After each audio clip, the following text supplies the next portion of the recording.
Hi, guys. Thanks for joining us on the second half of our Thursday night show. This one is the Nocturnal Feeding with James from Fish Room Fever and me, Chattanooga Ed.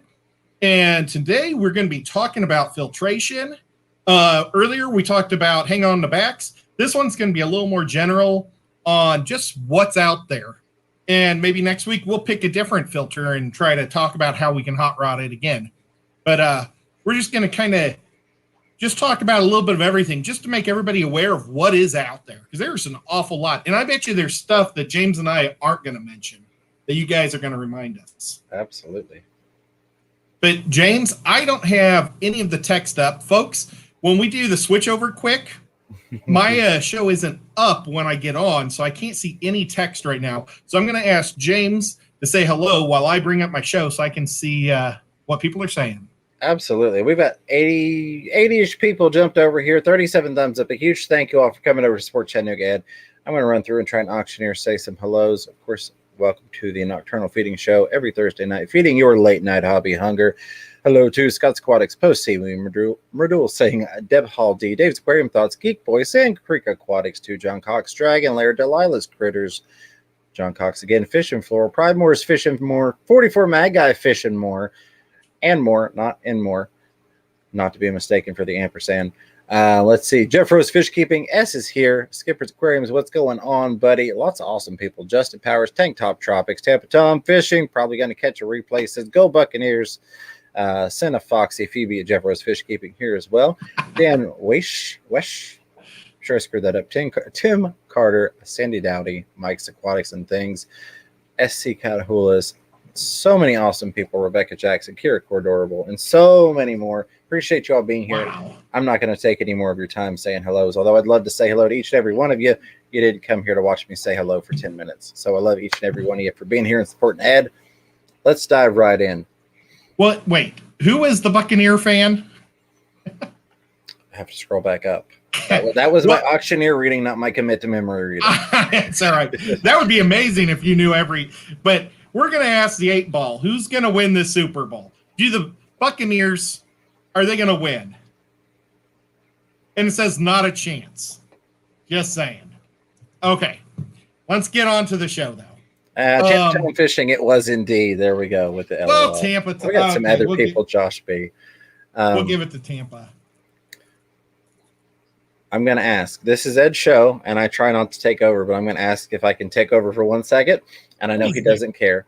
A lot of you all may be tuning in going, it's 10:40 Eastern time.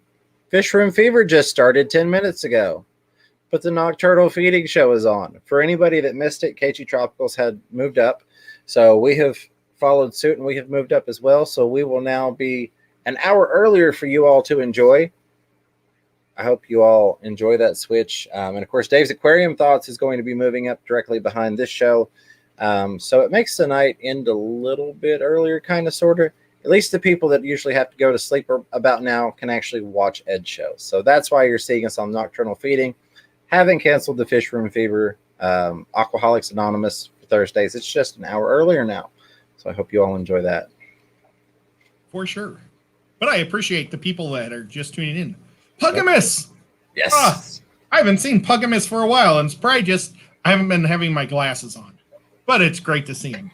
Okay. Before we get into the main thing, I've had people ask about all my different stickers, and these stickers are magnets, and how do I do it? Sorry. I've got a cat right here, so when I say sorry, I woke the cat up. But I was going to do one really quick. I've got Danikin right here. It's like the biggest hands down sticker there is. So I buy these magnets. You can get them at Walmart, Staples, wherever.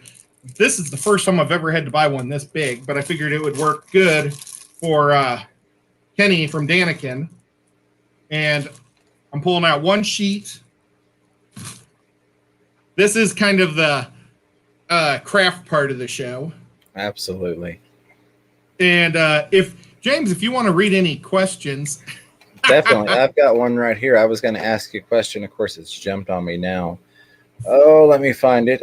But it was in regard to purchasing a snail to help with algae on the glass. What are your recommendations, Ed? Uh, like what's my favorite type of snail? Yeah, I mean, do you Or recommend getting I a snail to help get algae off the glass? If you do, what snail would you recommend? I recommend snails because they take care of everything really well. They take care of all your waste load. Not all your waste load, but quite a bit of your waste load. I'm not a huge snail fan. We did a snail video. I like mystery snails. They're big and pretty. And I love the rabbit snails because they're really cute. The rabbit snails grow real slow. The mystery snails are easily controlled by keeping the water high. So if you get like bladder snails or pond snails, you can get like outbreaks that are terrible. Yes. And that actually, that'll be my next thing I'm going to show you guys that I got in the mail today. But what do you recommend, James? So, first, I would preface it by saying that algae on the glass is not necessarily a bad thing. I very much like having algae on a lot of my glass, and oftentimes will leave it until I need to fill my tank. And even then, I'll usually only take it off the front of the tank. If you are set on getting the algae off the glass and you want snails to help with that, I don't think they're ever going to get it as clean as it's going to be simply wiping it down. But I love snails, and I'm a huge fan of mystery snails personally. Not that they are necessarily better than any others. But like Ed mentioned, it's easy to keep them in check. If you don't want them to reproduce, you just keep the water level up and a lid on because they will only lay their eggs out of the water.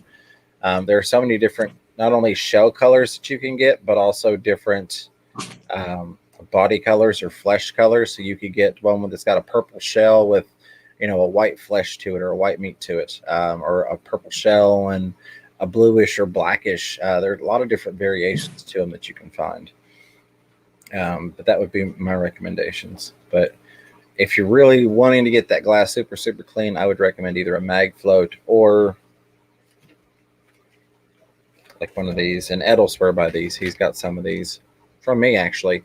I love sponges, like the Mr. Clean style sponges. That stuff works. It works great for me. If you've got acrylic, don't scrub really, really hard because it is an abrasive. So there is a potential there to possibly do some scratching at it. But I have pretty much all glass, and even on my acrylic, I still use that, and I've had no issues. I just don't grind it in there. Now, you don't want to use the Mr. Clean one so that you can get like at Kmart. Well, Kmart. Hardly any Kmarts. Why did I pick Kmart? Walmart.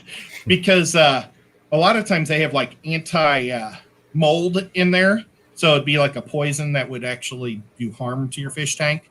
That's why it's important to get them from somebody like James or your local fish store, or if any of your online places. Make sure it's fish tank safe. Right. Yes. Make sure that there are no anti-molding agents or any type of fragrances or any of those wonderful cleaning products. Rebecca Jackson's got a question, and I will throw this out there. If you've got a question, Ed is not generally eyes on the chat as much as I am, even though it is Ed's show.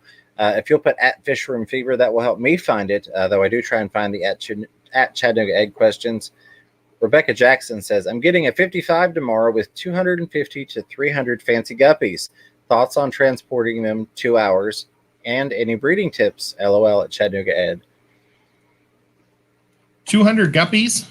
Yeah, 250 to 300 guppies, moving them about 2 hours in a 55-gallon tank. Is she taking like the person's whole tank? It sounds like it. Sounds like it's a full setup with a couple hundred guppies in it. I would take a 5-gallon bucket and take 3 gallons from the tank that they live in and just put all the guppies into it. Yep. That short of time, you don't really need an air pump or anything. I mean, we've got the aquarium co-op air pumps. Well, I have them. I have one somewhere on the floor. I've been avoiding stepping on it all day. So I know I have it. But I don't even think you need that. For that short of a period of time, I mean, as long as you're not like on a motorcycle or a convertible or something, it's going to freeze. If it's just set it next to you in your car. If you're afraid of your air conditioner blasting it or your heater, you could put a towel or two around it. But I think you'd be fine in that big of a bucket. Absolutely. I think you probably would be. I might do 2 buckets if you have 2 buckets, just because that is a lot of fish consuming oxygen fairly quickly. Yeah. So if that's possible, maybe. I don't think that you're necessarily going to have an issue, but it could be possible. Again, temperature being a consideration. If it's hot, there's less oxygen in the water. You put 300 fish in 3 gallons of water for 2 hours, and the temperature's 80 degrees. There's going to be less oxygen to consume. Colder, there's going to be more oxygen in the water. So just keep that in mind and go accordingly. And then John Cox, along with his saying 5-gallon buckets, lids, big blanket around them if it's cold where you're at. Exactly. It wouldn't hurt to take 2 tanks. I mean, 2 5-gallon buckets and get 2.5 to 3 gallons in each one. Is then if you're putting them in a tank that you have that's just dedicated to them, you could just pour that water into that tank. Even normally we don't tell people to add water from different places, but if they're the only fish going, then they're going to be used to any parasites or anything that would already be in that water, and then they would adapt to your water better. Instead of a plop and drop method. Right. I mean, and that's just coming off. That's just what I would do. I agree. There might be people going, no, right. never add water. But if you've got other fish, you don't want to mix water. I understand. Yeah. But if they're the only fish going into that new tank, I'd probably use that same water just to help them. Yeah. And again, it's essentially quarantining because they are the only fish going in, if that's the case. And it was Aaron Sam Mattel, I finally found it, that had the question about that Snail. So I hope that answered it for you, Aaron, and appreciate you coming on over from the other show. I did a box opening today. I filmed the first half. I'm going to film the rest of it once the stuff is being used in the tanks. It's from Petzotics or Multiple Tanks. Let's see, I can show off. Bam. Boom. Or Bam, Diego's show, and store online. But he sent me 2 snail traps today. Oh, nice. And I don't know how to use them. So I'm going to show them off, and we're going to figure it out. Oh, very nice. Somebody had asked where we're... Sorry, I didn't mean to cut you off there. No, it's all right. There's no instructions. So it looks like a little bell on a string, and then there's a little suction cup. So I'm imagining this fish wire is probably supposed to be suction cupped into it. So any ideas, James? Have you ever used one of these? I have not used that style before. That is definitely something different to me. Now, does it close down or does it stay open like that? Maybe you're basically just the snails get on it and you pull them out and shake it out and do it over. Maybe. That's definitely an interesting design. I'm curious to see if anybody has used it before. To answer a couple things, we are Eastern time in the United States, so that's why it may be a little earlier than early for you all. And then, where was it? Our man said, how long should I put my timer on for my lights? I just got my plants 2 weeks ago, and how much blue light, red light, and green light should I put in, or percentage? Please respond. Thank you very much. Ooh, that's a kind of a loaded question. What you're going to have to experiment because everybody's different, and your lights are going to be different. Your water is going to be different. Your tank, everything is. You always have to experiment with it. You're probably going to start off. Oh, now Nico's trying to eat the string. Oof. You're going to probably have a problem with algae right off the bat. And what you do is you just keep dialing it down until the algae stops. Come on, Nico. I'm sorry, cat's totally distracting me. But absolutely. And you could also go the opposite approach and start with like 5 hours of light and dial it up until you start to notice algae and then tone it back a little bit. Somebody mentioned they run their light 10 hours a day. I've done that with some of mine. The ones that I do have on for like 10 or 11 hours a day, I actually put like a couple hour break in the middle. So they come on in the morning for 4.5 hours. they're off for a couple hours, and then they're back on again in the evening for 5.5 hours. In terms of the percentages on the blue light, red light, green light, that is going to vary, as once again someone else mentioned, based upon depth of tank, what plants you've got, nutrients in the tank, a lot of things. I'm assuming you're probably using some sort of fluval setup where you can fine tune. And if that is the case, I would recommend, and he probably gets sick of me doing this if he knows that I'm doing it, but Bentley's an awesome guy. I would recommend going over to Bentley Pasco, checking out his channel. His programming with the fluval lights is so good that Fluval has recognized him for the programming, if you will. Wow, that's awesome. People have told Fluval, hey, this guy has got this down pat with his stuff. He is so much better equipped to go into like percentages and settings on those things. I use a lot of cheap lights, a lot of generic lights. So he would really be your guy if you're wanting to fine tune some stuff. Go check out what he's got over there, and you can find some really awesome stuff for fine tuning your lights out. This is what I use on my Flugel. It seems to work the best. The blue light, don't run it at night. It's going to cause you to grow algae. Absolutely. Will you hold that up again for me? Okay. And it's probably crazy, but all my plants grow on this, and I don't have the algae. So what he has got is pink 84%, blue 20%, cold white 73%, pure white 100%, and warm white 80%. That's for those of you listening or those of you trying to write this down on a replay or something that can't really catch it off the screen. And it does go bright to dark.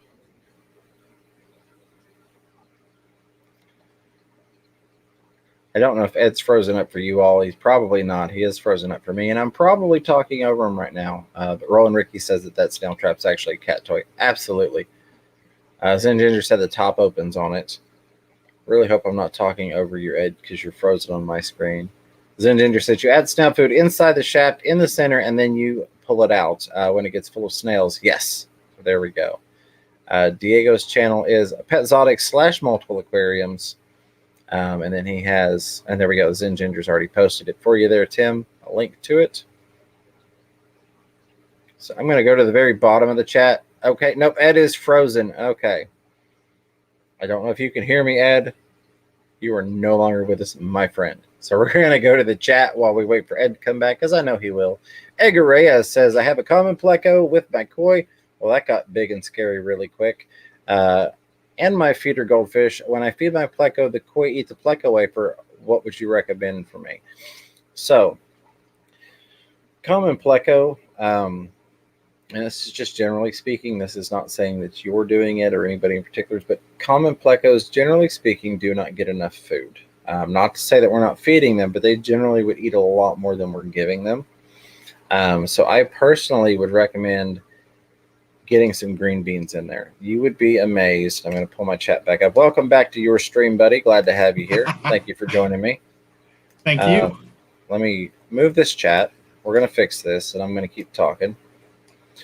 But I would recommend getting some green beans in there. Not that your goldfish aren't going to pick at those also, but I think the pleco is going to be able to get to those a lot better than, the goldfish and the others ate that one wafer, those two wafers. Get you some veggies in there. You can experiment. Maybe do just a quarter of a can or a small scoop of them and see how much the goldfish pick off and how much the pleco actually gets, and go from there.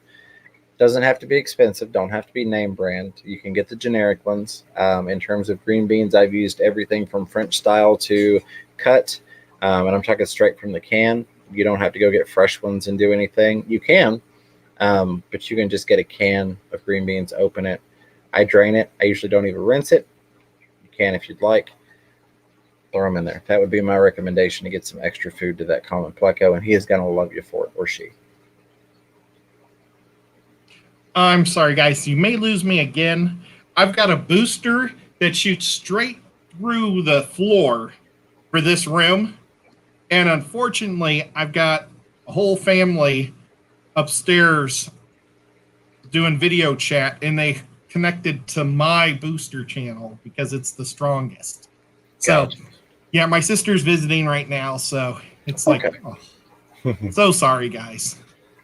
Crystal Jones says hybrid bristlenose at the local pet store calls them Daddy Albino, Mama Regular Brown. I got a mixed batch of both albino and lighter brownish with spots and white fin tips. Is that normal coloring? Yes, it definitely can be. Bristlenose Pleco genetics absolutely fascinate me.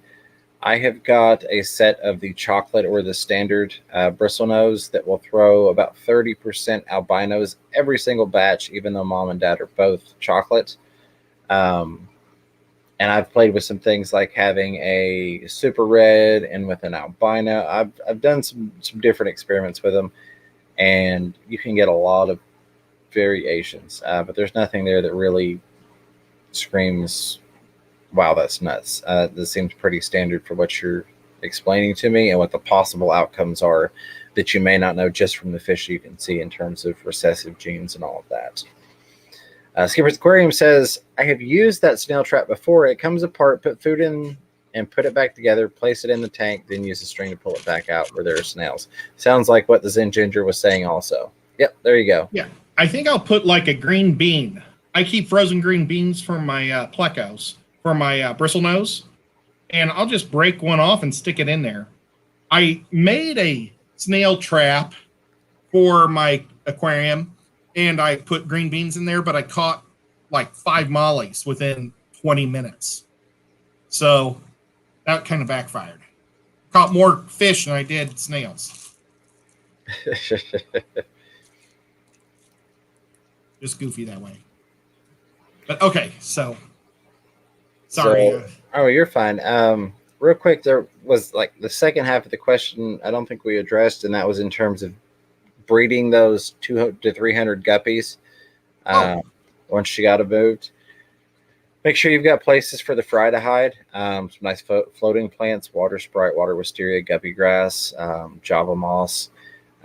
Having a couple hundred already in there, there's definitely going to be some predation trying to go on.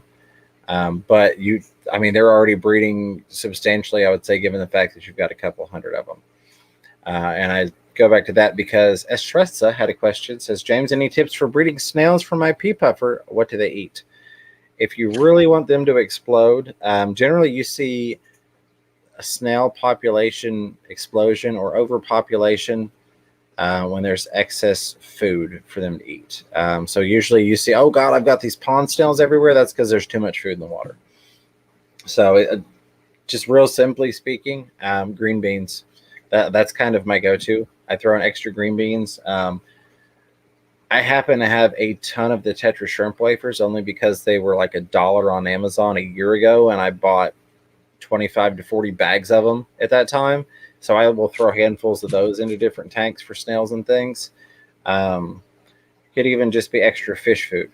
But green beans is one of those things. Anytime I've got snails and I want a lot more, I'll throw some green beans in there.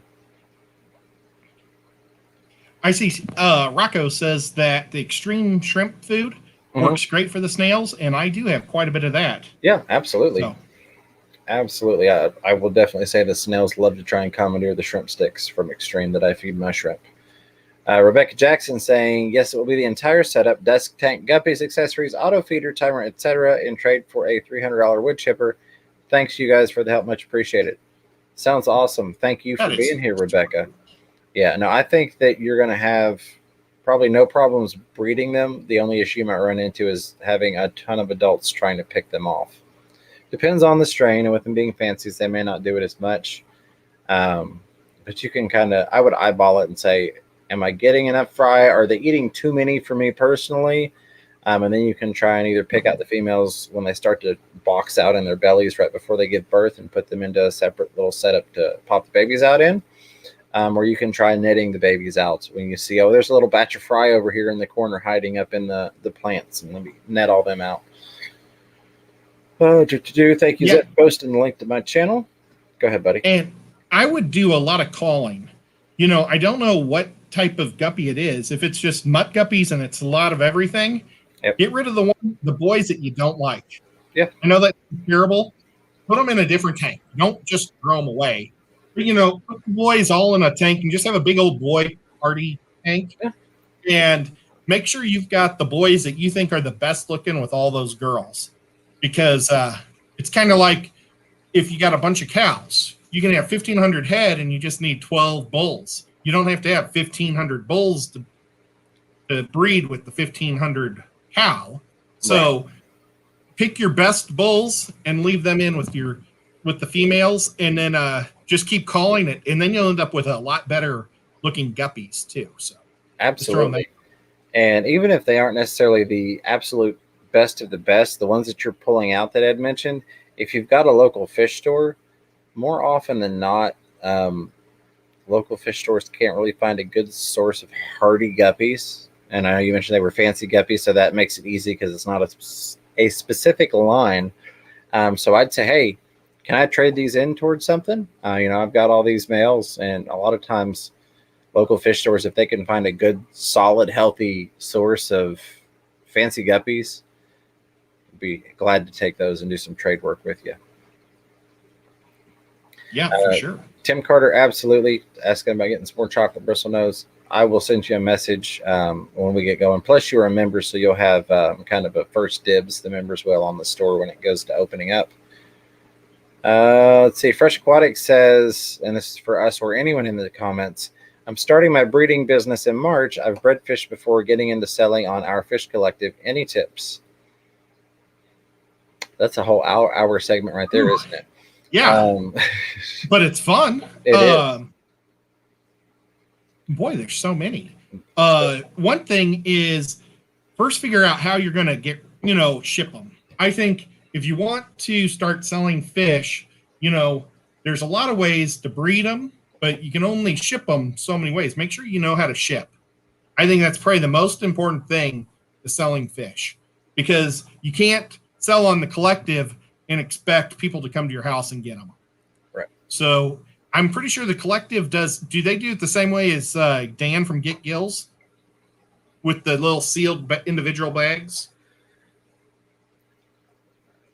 Or do they do... So our fish collective is a group of individual breeders. Such as I've got some things on there which I need to have pulled because I'm not actually shipping fish right now, and that's a whole nother story. But I don't really want to dive too deep into that. But it's got separate breeders, but there's kind of a standard of, hey, we want you to ship us some fish so we can see how you do it, and these are our recommendations. But not necessarily the same way that Dan does it. They try and ensure that there's a general quality to all the breeders that are listed on there, that they're going to ship fish in a successful manner. But yeah, definitely learning how to ship fish is a big thing. I would go even before that. My two biggest tips, if you will, would be make sure it's going to be something you enjoy. The worst thing, and it looks like Ed froze again. In my opinion, the worst thing you can do is go, I'm going to start breeding fish. You get a bunch of fish that you don't really care for. Your hobby turns strictly into work, and then you are not having fun as a hobbyist anymore. And then the second part of that being something you can enjoy, but also something that's sellable, something you're not going to get stuck with, something that there's a market for. Those would be my two biggest tips in terms of starting a breeding business. Roll down through here. Kenny E, Danny Ken Aquatics, what's going on? Appreciate you posting the links. Rolling down and scrolling. I'm sure Ed will be right back with us. Looks like I'm at the bottom. Got big and scary again. Brian Watson says, speaking of gifting a tank, my buddy gave me a new 75-gallon. I was thinking of stocking 3 to 5 angelfish, 20 or so rainbow tetras, 9 or so corridorus.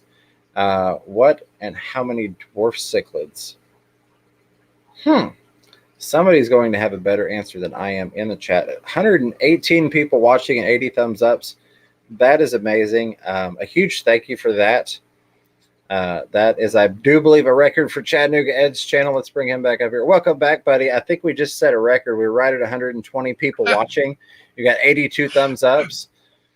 So congrats. Welcome back. We're going to switch you back over to your spot, sir. Maybe I should just leave the whole time and just maybe you'll have 150 in a minute. I don't know that you've ever broken 100 likes live. I don't know that we've gotten triple digits live. If you all could do that for my buddy Ed, that'd be great. And of course, if you're here and you haven't subscribed, maybe you followed from KG over to Fish Room Fever and you wound up here and you're hanging out with the Fishy fam, hit that subscribe button. Ed is almost to 1,000 subscribers. He's got the thousands and thousands of watch hours he needs, but he doesn't have 1,000 subscribers. And he would like to do that so that he can film on the go, so that he can live stream when he's out and about. You know, maybe he shows up to a really cool fish store and he wants to share it with you all live. He can't do that right now on his phone because he doesn't have 1,000 subscribers. Or things like, you know, we go to Aquashella. Wouldn't it be great for Ed to be able to go live from Aquashella and y'all could check that out? So if you haven't subscribed, hit that subscribe button. It's completely free. Doesn't cost you anything, and it helps my buddy out. And hopefully I won't be disconnecting nonstop next week. Right. My sister, she's taking her clinicals, and I think this is the last week she's staying with me. So hopefully, I mean, I love having my sister here, but it's hard to explain to people. I've got 3 channels, stay off this one, and they still go to it. You know, oh well. Absolutely. So I'm going to grab a couple more things. I've kind of slightly taken over here only because I have to. But Kenny said Zen has been posting. I did, and I saw it said thank you to Zen. And if I didn't say an extra thank you Zen for posting links. I appreciate that. But I hadn't said hi to you, Kenny, so I wanted to. But Aquatic Aesthetics, Ed's local fish store down near Chattanooga, Tennessee, says get Ed to 1,000 so I can donate stuff for his giveaway. That would be awesome. Very, very awesome. Hey, Redneck Jesus. He's doing something right now this week or this month is he's challenging everybody to February challenge or Fish February, where he wants people to do 1 video a day. And I keep telling myself I need to do this, and then I keep forgetting. So, but it's awesome. I appreciate it, Rob, for the extra push, and I need to get my bud and gear and start doing them. So I know we go a little crazy on your channel and we kind of bounce around all over the place. We've got, in theory, about 20 minutes left. Yeah. Not that we have to adhere to that, but we want to talk a little bit about filters tonight. I know we've got some people that followed over and they're like, where's the filter talk? I know. I don't even know if we should. If we should save it for the following week. Do me a favor. Yes. Put a 1 in the chat if you want us to go into the filter talk tonight. If not, then we will save it for next week and we will actually jump into it. We can just keep right on with the conversation we're having and answering questions. I got a couple of pretty rocks on Sunday at Rob's Aquatic Aesthetics. This is fossilized. Gosh, is it called fossilized wood or petrified? Petrified wood. I was petrified to answer. Dad joke. Sorry, I couldn't help myself. But yeah, I had to. Every time I go into a shop, I buy 2 rocks, and so that way I'm building up a big collection of rocks, and or sometimes it's wood. It's different. It's something different every time. So that way, when I start going to these shows and they stop canceling them, I'll have a nice collection of things to do aquascape competitions. Our buddy Sean Peck, he has a huge collection of stuff. He does. And so I'm trying to up my game and be a little cooler like Sean and be a little more competitive. I'll never be as cool as you guys, but I still do love some nice aquascaping stone. Yep. So we've got a couple people saying 1s. I think maybe we should just kind of go through the list, but not necessarily go in depth with them. And then if people have, a couple they'd like us to go in depth with next week on your show, we could do that. For sure. Well, and you know what? That's actually probably a good way too, because I had like a lot of my filtration stuff that I don't use very often. It's just I keep it in case I need it in a tote. And when my friend moved in, somebody accidentally took my tote, I think, out to one of my sheds. So I'm missing my tote, and I was going to use all those different props because you know me, I like props. That was for thumbs ups, by the way. Sorry to interrupt. Oh, it's all good. But there are 3 types of filtration. And we probably all know this. It's biological, chemical, and mechanical.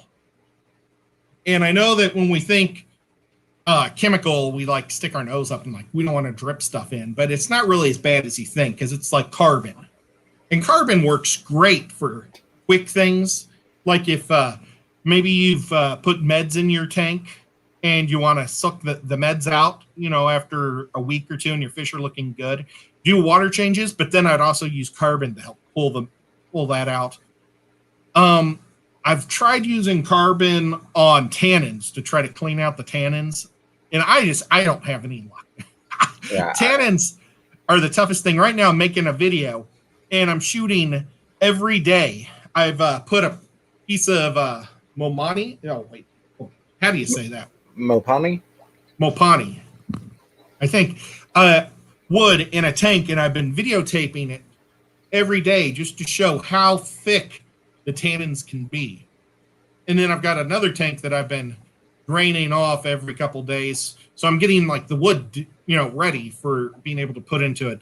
But it's crazy. You just don't want to take a piece of wood and plop it into your tank or you're going to have dark tea. And so chemical, though, is probably the best way to clean it if you don't just do drainage. Wouldn't you say, James? Because that's so fine. Mechanical isn't going to do anything, and biological isn't going to do anything. Well, and I've not tried it, but somebody mentioned using Purigen, and that sounds like that would work. I mean, that seems right to me without having actually done it, but I'm also a tannins fan, so I don't generally try and remove tannins from my water. If anything, I'll add them. But that's just me. To each their own. Some people can't stand it. Other people really enjoy the tannins. I put one of these in two of my shrimp tanks, one from Phillips Aquatics and one from Priscilla's Swiss Aquatics. I said that right, didn't I? It's Swiss Aquatics, yes. Okay, so, and both those tanks, it turns so dark. Mm-hmm. I've been water changing it now for almost 4 months, and it's, it's still, I can still see the tannins. But then I've properly, I stuck these in 5-gallon tanks or 5-gallon buckets outside, and I dump the water every other day, and they don't leach any tannins now. So I have them in other tanks, like this one right up here that I'm. Right. That one has a big piece of this, no tannins whatsoever. So, no, I never tried any chemical stuff with it though to try to pull out the chemical. Or, chemically pull the tannins out. Absolutely. But I don't know. I kind of went off on a crazy tangent there. But those are our 3 basic types of bacteria, or not bacteria, filtration. Yep. And so these are a few of the things that James and I were talking about beforehand, because we were preparing a whole hour's worth of talk here. Yes. But and so what we'll do is, the hang on the back we talked about for the first hour, so we were just going to mention it very briefly because we already talked about it. But then we'll just kind of snap through these, and then if anybody wants to talk about it, and then maybe next week we'll go in depth on each one, or maybe we'll just do a 5-part or 10-part series on every one. But underground or undergravel filters, I love them. Yep. And you see, this is where I don't have anything to show you guys what they are. I've made my own in the past where I've taken a 5-gallon bucket lid and I've drilled the holes and put, I like the clear PVC. It's not PVC, but it's a clear pipe. And some fish stores sell it. I know that Lowe's sells a clear pipe for protecting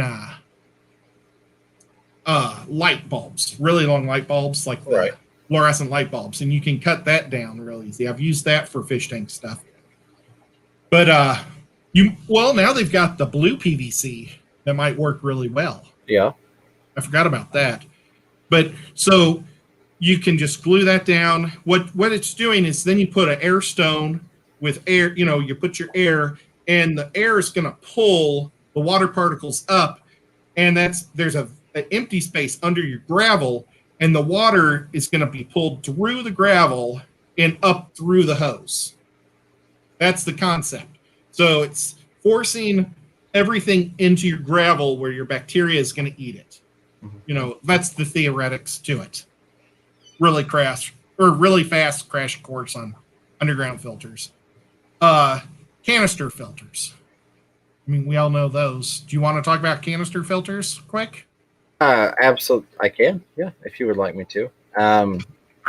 They are not necessarily my favorite filter, although I do think they definitely have their purposes and are better suited for some tanks than others. Generally speaking, you're going to have multiple layers of filtration in there, as with most filters. A lot of times you will have a strictly mechanical area that's going to be pulling out your larger debris, and then you're going to get into a biological area, and then polishing. And you can mix these around and you can do them in different ways.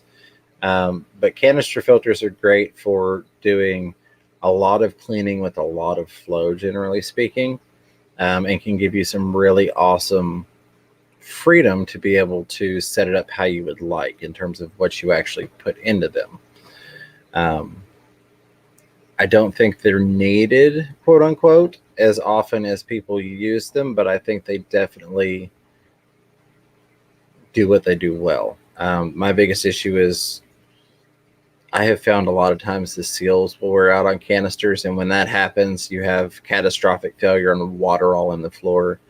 And there are things you can do, regular maintenance when you clean your canister, lubricating that ring, that O-ring, to make sure that it doesn't start to get brittle. But just not one of my favorites. Not knocking them, it's just not one that I prefer to use. They definitely have their place. I just don't have a lot of tanks that I need them for.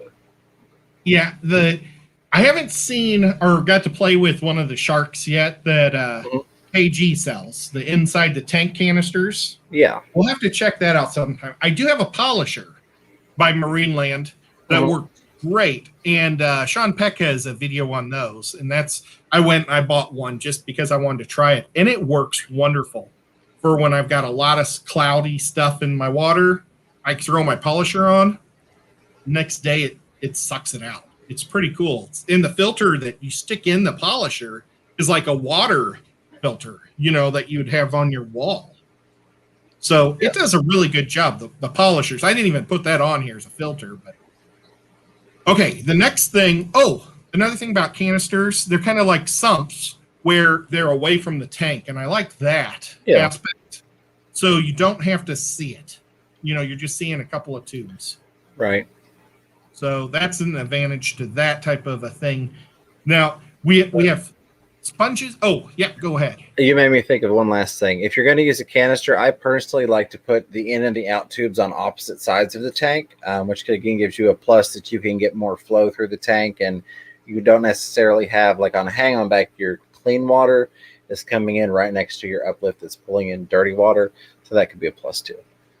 Yeah, well, and you see, this is where I think maybe we should do a whole show on just canisters, because like another thing I do to hot rod them, other than separating, is I like to extend the pipe.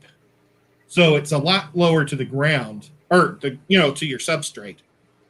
I've got like my 200 gallon is 40 inches, maybe 48 inches.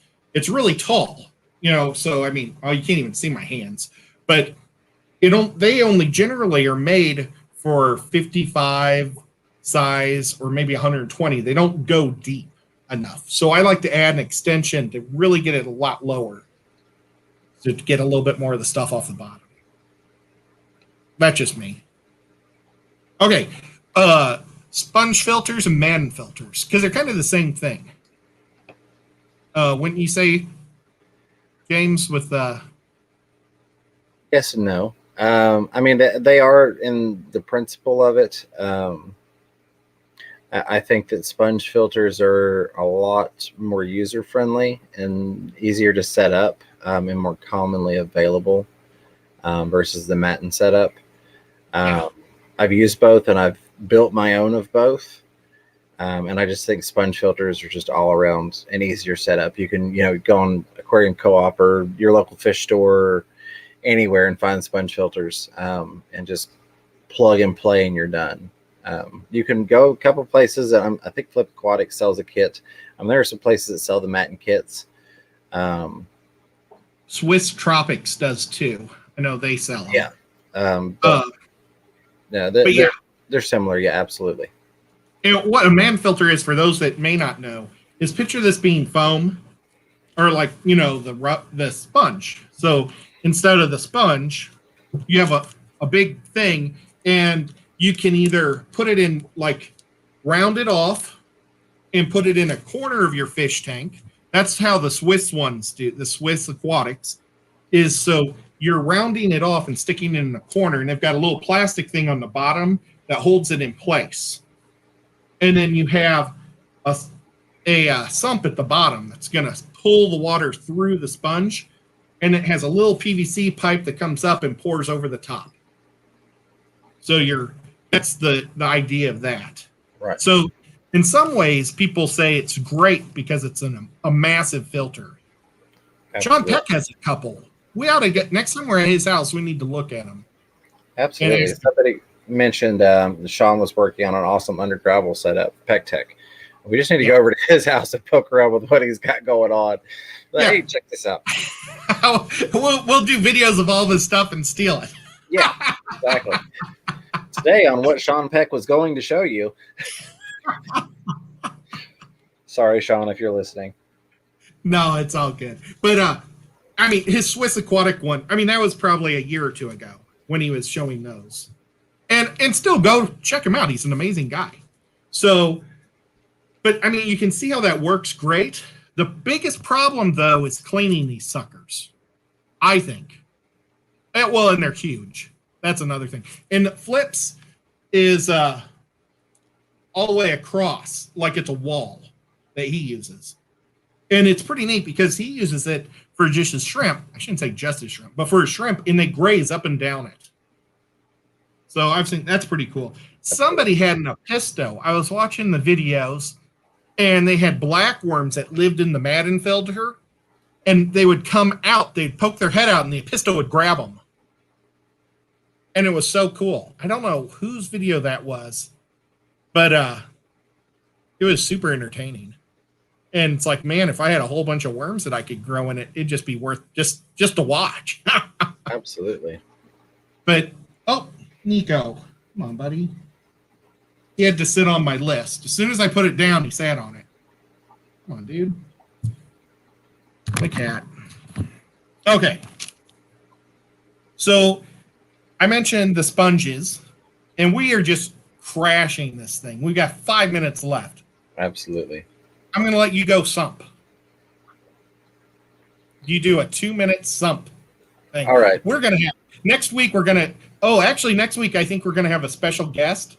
So in 2 weeks, we'll follow this up with a real discussion on filters. There we go. So sumps are one of those that definitely serve a wonderful purpose, especially for larger aquariums or multiple tank systems. These 240 breeders here are actually on a sump system. It's a do-it-yourself, made out of a plastic tote, Rubbermaid style tote. You can do fully customizable. You can buy them pre-made, but you can also go the cheap route and it'd be just as efficient. I've got this thing full of these dollar store plastic bins full of bio balls, and then I build my own plumbing filtration for it. They can also be great in terms of, I've got a 40 breeder that I actually turned into a sump. And it was I used one of the 3-tier plastic drawer kits, and I did my layers of filter floss and fibers, lava rock and bio balls. And then I have room in that sump where I can have other fish in there. So maybe I need to move some fish out of the main tank to get them away from other fish that are picking on them. Or maybe I need a temporary house for some of those fish. And saltwater, you really get into dividing things and having your own little environments within sumps, refugiums. But sumps are really great for things like that. You can get a lot of filtration. You can customize them when you build your own pretty much any way you want. Come up with some really great setups that can do a lot of cleaning, hold a lot of biological load or beneficial bacteria, and really do a great job. And the flow can be anything. You can go from a little teeny pump up to a couple 1,000 gallon an hour pump in a sump. So really awesome. Study a little bit before you try and do a sump. Definitely do your research before you try and drill a tank if you're wanting to drill a tank and set up a sump. Just kind of understand the premises of how the water flow works and how things balance out. And understand when you have a sump, you don't want it all the way filled to the top because you're going to have water that drains down into it. And like in a power loss situation, you unplug the pump. So always keep in mind you need room in that sump for it to be able to handle however much water is going to overflow from the main tank into the sump in case of a power outage. That's the quick. One thing also neat about sumps is you can plant plants into them too. Yes. So you could put your pothos in there. You could put a sweet potato. You could put bamboo. There's probably other things that are great. There's a lot of vegetables that go really well. Like I think lettuce and green beans and there's like things that do great on floating and just pulling the nutrients out of the water. So, and I forgot to mention that in our hang on the back. That was another one of our hot rods that I was going to talk about was plants. Oh well, because you can grow that stuff out of the back. Absolutely. I've done that with the bamboo. Color Guppies had one more really valid point. So sumps are great because of water volume really helps your bigger tanks. I see a lot of times, specifically in salt water, you don't really see it with fresh. It is not uncommon to have a sump that has more water volume than the main tank. So maybe you have a 20-gallon nano cube and it's got a 40-gallon sump underneath it. And that is exactly for water volume, just like you said. It's definitely a plus to have that added water volume to the system. Whereas this is, instead of being a 40 and a 40, this is 100 plus gallons of water in this system. So it's a lot easier to keep things in check, and it's not as big of a panic if something starts to go off by a little bit. Yep. Boy, we're not going to be able to get through the rest of the filters. We still had 4 other filters, and it's almost 11:30. Dave at one point was like, "Just go for another 90 minutes." I can't promise for that, but we can at least finish through the list, and then we can. He's willing to go whenever we end. Oh, Dave, you're awesome. And everybody, when we're done, please go to Dave and sub to him. He's an amazing guy. Absolutely. We've got 108 people here and 104 thumbs up. So you all are amazing. Thank you for supporting my buddy, my pal, my friend, Chattanooga Ed, and being here with us tonight. Well, a couple other neat things about sumps really quick is they're a great place to grow shrimp or crayfish, things like that. Mm-hmm. It's Sean, I think, uses it as a tank. Like if there's a fish that's been beat up, he'll put a fish down in here to help it heal up. He's got a light system underneath, so it's not like in the total darkness. But yes, there's a lot of neat things about sumps. And like I promise, what we'll do is we'll just hit everything, and then we'll talk about it more in depth on another stream. Okay, I'm going to go box filters. Now, box filters, I don't know. Can you pop one up on? I looked all over, and this is when I realized that my tote wasn't here. Could you pop a box filter up on? Yeah, absolutely. Box filters were the thing that my dad used for years throughout the 70s. And like I remember when underground or gravel filters came about, I was like, "Oh, Dad, we got to get this." And he was like, "No, son, they're too expensive." And the box filters work great. So this was what I grew up on, were these little guys. And let's see if we can pull one up. We'll just pull up that one. They're really great because they have 3 chambers, basically. And they come apart, and the next time we go, we'll get more in depth on. I was trying to scroll on your thing. The next time we'll get really in depth on these guys. One thing my dad used to do is he would buy aquarium safe lead. I don't know if there's such a thing, but pet stores used to sell this lead that you could put on top like a weight, and then he would put silicone over it and seal it in and put it on top, so they would always stay at the bottom. Because that was one of the big problems, was they would kind of float up. And my dad used the cotton and the charcoal. That was all he used for, a decade. But he just religiously pulled it because, charcoal only lasts about 2 weeks. But he was always constantly cycling it through. But now we've learned that you can put your biologicals in there. You can put like your little ceramics in there, or I don't know if you could put a bio ball, but you could put things in there that will grow bacteria. Yep. And the idea is much like the sponge filter, where the air goes in it and pulls the bubbles up and it pulls the water through.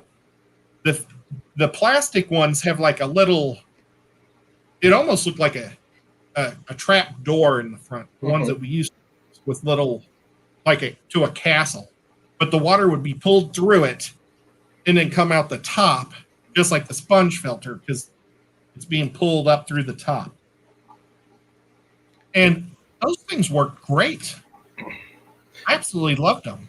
Absolutely. Now it's time for my shameless promotion. I did a video turning one of these containers, because we all end up with extra fish food containers, on making one of these into a box filter.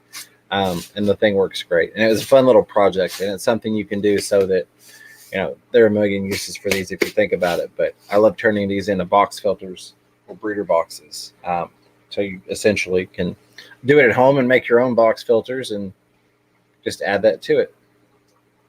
Yeah, that was one of my chores as a child. Was my dad would make me clean all the little filters, and I absolutely hated. I think that's why I really pushed the gravel filters, the Undergravel filters, because then I wouldn't have to take the nasty stuff out always and clean them and do that every week or every other week. Absolutely. But that was a part of my childhood right there. Okay. Oh, next thing is tanks with no filtration at all. Do you want to take that one, James? Because we're kind of going back and forth. Absolutely. So tanks with no filtration, we don't necessarily mean it's just an empty glass box and you've got some fish in there. We're referencing like natural filtration in terms of having lots of plant life and creating a long-term sustainable environment that mimics nature. So think Lucas Brett's LRB Aquatics, with, no aeration, no filters, just lots of plants and lots of fish, and everything's very well balanced. And that's what we're referencing with no filtration, is the natural approach to it. Keeping things in harmony, if you will. And father fish style, definitely. Yeah, absolutely. Father fish style as well, too. 100%. Bottom Dwellers was asked, could you use a floating media filter in an internal box like K1? So I've got K2. I think you could if you used it under the expectation that it was going to act more like ceramic than K1 in the sense of the lack of tumbling. Could you build it into something that would tumble it in the box filter? Probably, but at that point you're doing so much engineering to it that you might as well just be building a K1 or K2 tumbler. But you could definitely put K1 in there like you would ceramics, and it'd be packed in, and it would still accumulate the beneficial bacteria like a ceramic ring would. Yep. So we love those. Those are really neat, and they're amazing when you see them running, and it's so quiet. And I'm enjoying doing this to Nico. He's enjoying it too. Oh, except now he's like sitting in front of me. And one thing we didn't write down was like reactor filters. Right. Oh, come on now. And so this is another type of filter, is the reactors, where you have the floating media that's constantly going. Joey from DIY, the king of DIY, he has like giant sumps, but they're actually like, is it 25-gallon or 50-gallon barrels he used to use? Yeah. He's done a couple different methods and videos on them. They're super loud. That's the problem. I mean, It's kind of a sump, but it's also a reactor too. And one of my favorite fish stores, ABC Fish in St. Louis, they have a tank. Oh, come on, buddy. You're totally blocking me out. They have a tank that's got a bio, like, sand. Mm-hmm. They've got the air under the sand. What they've done is they've built like a thing on the side of the tank that's like a triangle. Yep. And the sand all fits in it, and they've wired the hose into the bottom of it, and the air comes up, and it turns the sand into liquid. And you just see the sand, and it's live sand that keeps the fish tank clean. And I mean, I don't know if that place is still there, but I used to love checking that fish store out. And that filter ran for years, and they didn't have to do anything with it. So those are, I mean, that's why I love this one. Because before, you used to have to make them yourself, basically with a 5 liter, 2 liter? 2 liters, yeah. 2 liters. 2 liter pop bottles. And this thing is just, it's so pretty. Makes a little noise, but not much. I do find, though, with this one, is you want to do it slightly angled. I don't know if you just, you don't have any, James? I don't, but I've played with yours enough and cleaned them and fooled around with the flow enough to hang of it. Yeah, the trick is just a slight angle, and you see a lot more action with the bubble, or with the media inside that I've discovered. Yep, totally agree. Okay, so reactors, I need to write that down. Yep. Okay, and then the last major fish filter that I could think of was the all-in-one. The AIO all-in-one tanks. They're more used in saltwater, but you can also find them for freshwater, where the sump is kind of built into the back. And I've got one that it's originally supposed to be for corals and stuff, but I've used it for plants, and it works just great. It's my rounded tank that Bob Kaler gave me. And it has like a sock that it comes with. And the idea for the salt water is it goes through the sock and goes out somehow. But I filled mine with bio balls because I'm using it for fresh water. So I've got water or bio balls that are constantly having the water flow through, and then it comes out to the other side. And I like that. I mean, they're expensive, so that's why I don't have a lot of those tanks. I mean, the only one I have was given to me. But so have you ever tried to make one, James? I've got one of those where it's built in, and like the back section is essentially a sump.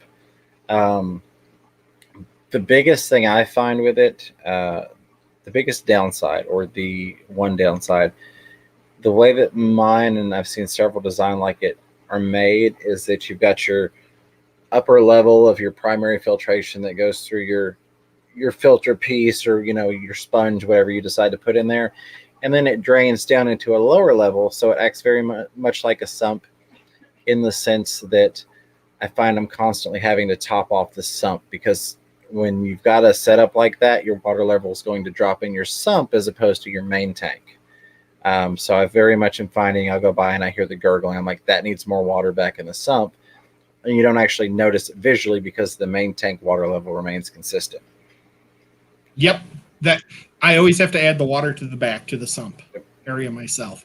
And that's where the heater is too. And I think the heater also makes it evaporate more. Yep.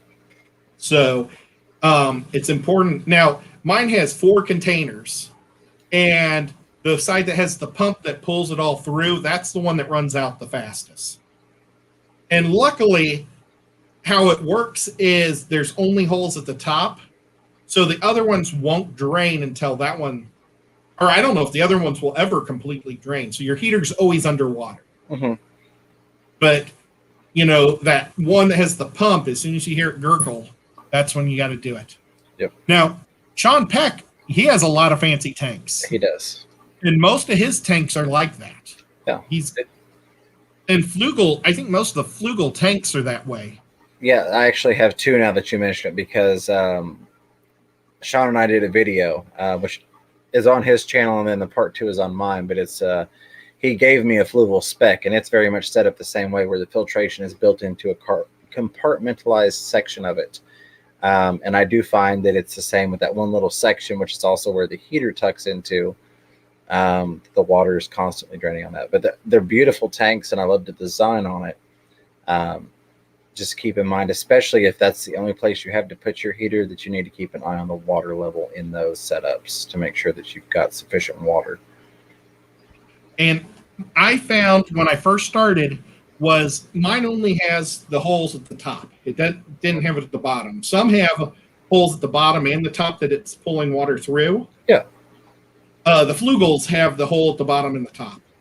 And you have to be careful because fish and shrimplets will go right through those holes. Yeah, they can, definitely. And Flugel sells a cap that goes over them.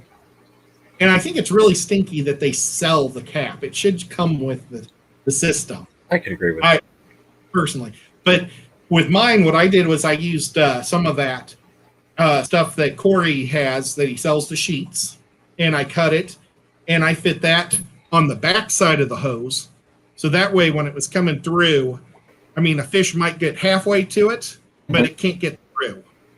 Because I kept finding my CPDs all the way on the suction cup, or the side that had the pump, suction. So they were going in this way and then coming all the way around. And I was and shrimp also. I was constantly using my shrimp net to pull these fish out and drop them back into the tank. Absolutely. So definitely with the all-in-ones, make sure you get the capped. But hey, we've got some great people that have come in late. Chubbs and Jess and Bob. Bird Guard. BJ. Yeah. Oh, Rack. I hate dead people. I hate stupid people. IHSGS Tank Tribe. I hate dead people will be her new name once the zombie apocalypse starts. Absolutely.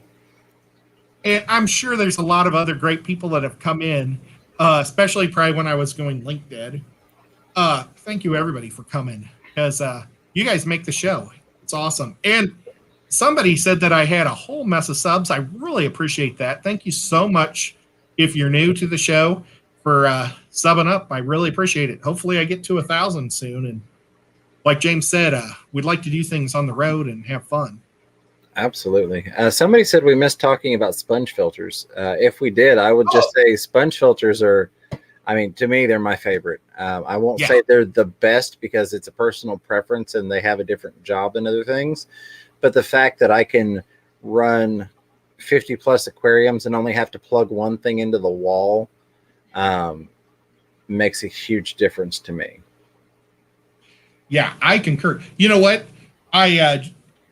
When we got there, we were gonna go a lot more into them because I was just trying to push everything out in 20 minutes that we'd planned for an hour.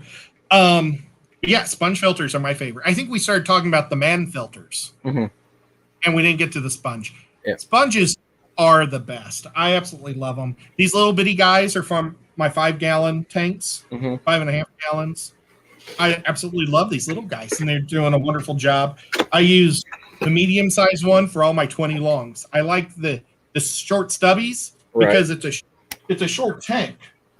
You can see I've still, well, you probably can't see that far, but it's within just 2 or 3 inches of the top of the water with the short stubbies on the 20 longs. And I I pretty much completely gone to the sand bed, the father fish method. I've got probably 20 tanks that are different types of substrate. Absolutely. But man, I love the father fish method. And that's a filter in itself. It slowly goes through the sand to get to the dirt, and it keeps the plants going. And Father Fish showed us tanks that he'd had for 25 years where he didn't have to redo the substrate and, pull the dirt out. Because eventually what happens is you're going to pull all the good stuff out of that dirt, and your plants aren't going to be able to keep growing because they don't have the nutrition and stuff. But with this substrate, I mean, you can see it's kind of getting pretty ugly. You can see it going through, but it really works great. I love it. So our man was asking, and thank you, Danny, for following up and helping him out with that, about dosing the easy iron. And our man does have red plants. I would say, especially you just got your plants about 2 weeks ago, if you've not been dosing anything, I would probably start with the recommended dosage on the bottle. If you start to notice any type of excess algae or things like that, because I imagine you're probably dosing something besides Easy Iron, maybe Easy Green, or maybe another fertilizer, you could cut it back. You could also half dose. I mean, I've done that before. Whereas I'm gonna half dose this, and if I feel like the plants are still needing a little bit more, I can move to full dose. That way, I don't start out overdosing. But that's another good method too. Danny Wash says, start with one pump every water change, see how it does. Absolutely. There you go.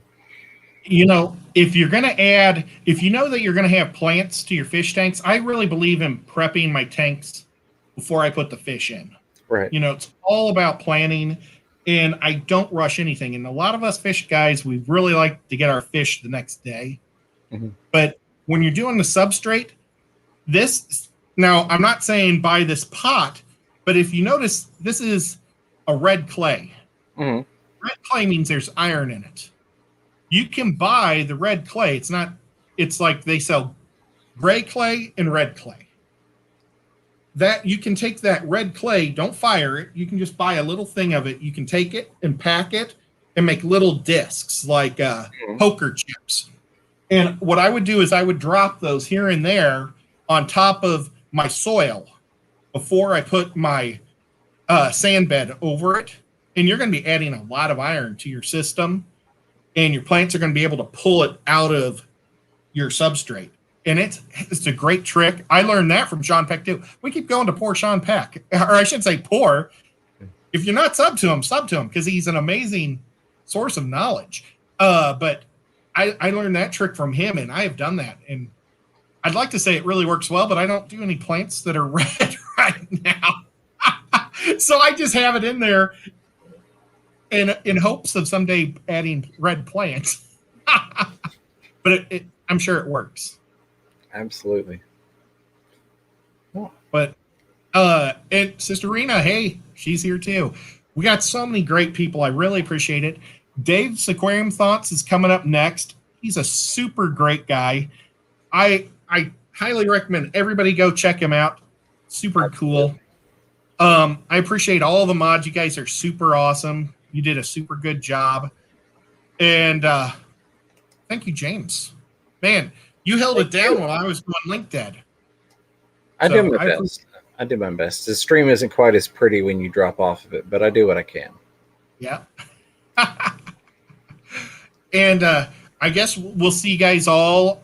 We'll be on the Saturday Night Live on Saturday from 8 to 9. Yep, Saturday Night Fever, 8 to 9. Okay, so you guys can check out James there. I will also be on the Lefty Show tomorrow from about 4:15 to about 6. And we kind of talk about all sorts of crazy stuff on there. We like to talk about board games, but we'll talk fish, we'll talk movies, we talk cartoons, you name it. I'm also on 2 other shows. Now, I'm also on with Rico on Monday nights, and that's our comic book hour where we talk comic books, and we mostly talked music on our first show, but that was a lot of fun. And then I'm on with Diego, and he's the guy that hooked me up with the snail things. I think the idea is just the snails crawl on, and you pull them up with the string, and then shake them off. There you go. Yeah, and literally, I pulled about 500 snails out with my hands last week. So I should have had these. That would have made it a little easier. Definitely. But guys, and so check out Diego. He's on Tuesdays from 8 to 9. And that is Petzotic / Multiple Aquariums channel name. Thank you. Absolutely. And James, is that it? Did I miss anything? I don't know. You got it. If you get bored and you don't know when somebody's on or if there's anything to watch, go check out fishroomfever.com for the live streams. It needs updated, but there's still a lot of awesome channels on there, and you'll be able to jump on whatever day it is, find the fish fam, and follow them through the pub crawl, as we call it. But Ed, I appreciate you being my buddy, having me on here. It's been a blast, and Go check out Dave's Aquarium. Thoughts coming up next. Thanks, guys. See ya.